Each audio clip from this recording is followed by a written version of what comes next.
Welcome, friends. Today we're going to do a lesson on prime factors. So in order to work on this lesson, one, you have to have practiced your factors to understand what a factor is. And two, you have to have completed or have been working on your table C so that you can understand what a prime number is. So for those of you who have worked on both of those things, you know two different things right now. One, you know what a factor is. A factor is a number that works with another number to make a number in multiplication. So 2 times 6 is 12. So 2 and 6 are factors of 12 because they can work together to make the number 12. Now, a prime number is a number that can only be made by multiplying itself by 1. It's like the number 17. The only way to make the number 17 is to multiply 17 times 1. Those are two things you have to understand before you can embark upon this lesson. So if you're not entirely sure about those things, I recommend you go back and practice those other two lessons. They are both lessons that have been posted on the YouTube channel already. Okay?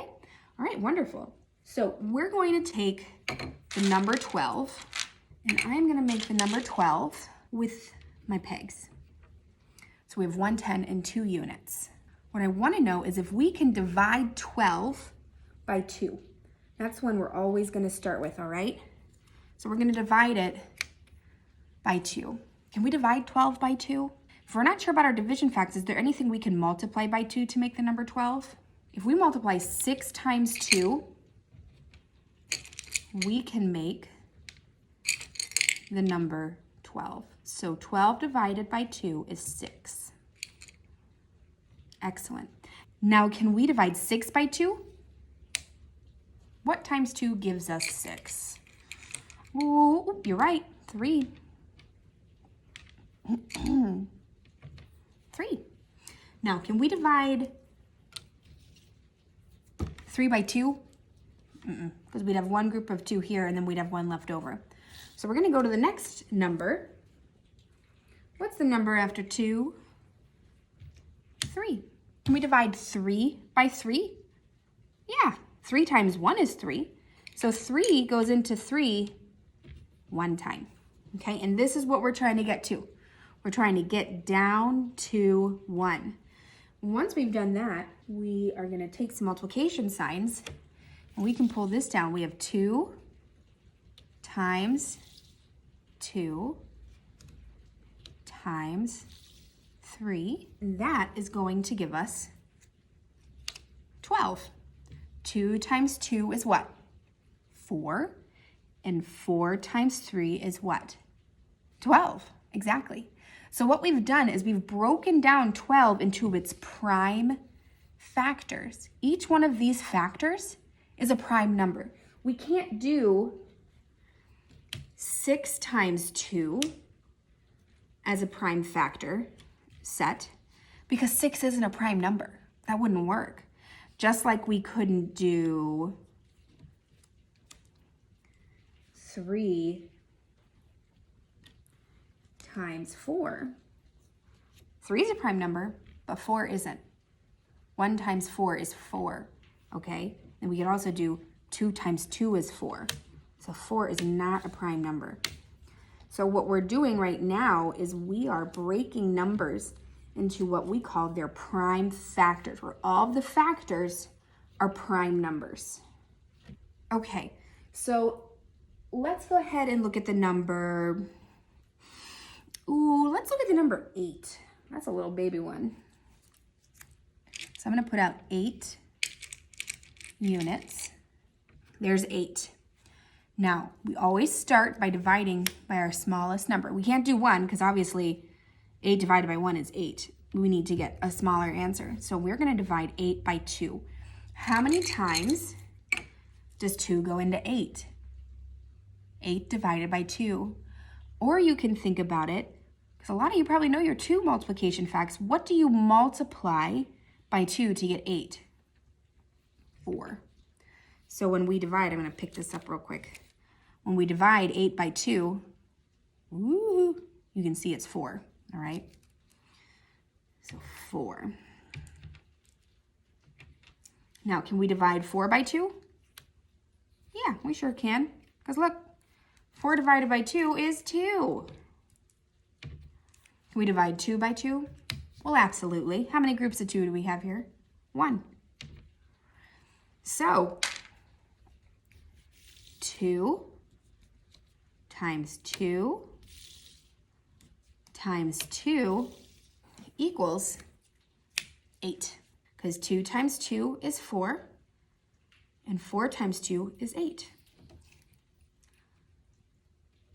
Let's do one more. Let's go ahead and do the number 18. So, first things first, can we divide 18 by 2? 18 divided by 2. Or you can think, what times 2 gives me 18? That's right, 9. Now, can we divide 9 by 2? No, we can't. 9 is not an even number. We can't ever divide an odd number by 2 and have it come out. So we cannot divide 2. What about 3? Let's think about that. What times 3 can give us 9? 3 times 1 is 3, 3 times 2 is 6, 3 times 3 is 9. So 3 goes into 9 3 times. Now, can we divide 3 by 3? Yeah. 3 goes into 3 one time. And that's going to give us 1. So 2 times 3 times 3 gives us 18. 2 times 3 is 6. 6 times 3 is 18. This time we're going to do the number 24. All right. So 24 divided by 2. This is getting into our facts that are higher than 10, because 2 times 10 is 20. All right. So we're a little bit higher than that. So we have to figure out how many times does 2 go into 24? So what times 2 gives us 24? If you think about it, 12 and 12 is what gives us 24. So I'm going to make a 12 down here. We've done the prime factors for 12, haven't we? This one should be pretty simple. 12 divided by 2 is 6. 6 divided by 2 is what? 3. We can't do 3 divided by 2, right? We're going to do 3 divided by 3. And what is that answer? 1. So 2 times 2 times 2 times 3 gives us 24. 2 times 2 is 4. 4 times 2 is 8. And 8 times 3, 24. So what I want you to do is a couple of good numbers to practice with. You can do the number 16, 14, 20, 21. You can do 26. Ooh, you could do the number 30. There's a lot of good ones in 30, 32. So what I want you to do is go ahead and practice this some and write down the prime factors that you find. Just like we have in tickets, just like 2 times 2 times 2 times 3 equals 24, put a little equal sign. You can keep that in a little math collection book where you can collect prime factors. My recommendation is if you do make this book, I would make it 2 or 3 pages. Don't make it super duper long. Because when you're writing this stuff, it doesn't quite take up as much space. Unless you want to try to draw what's happening on the pegboard, you're always allowed to do that. That might be kind of fun. Okay, guys, well, thank you very much. Please call me or email me if you have any questions about this lesson. And I miss you dearly, and I'll see you later. Bye.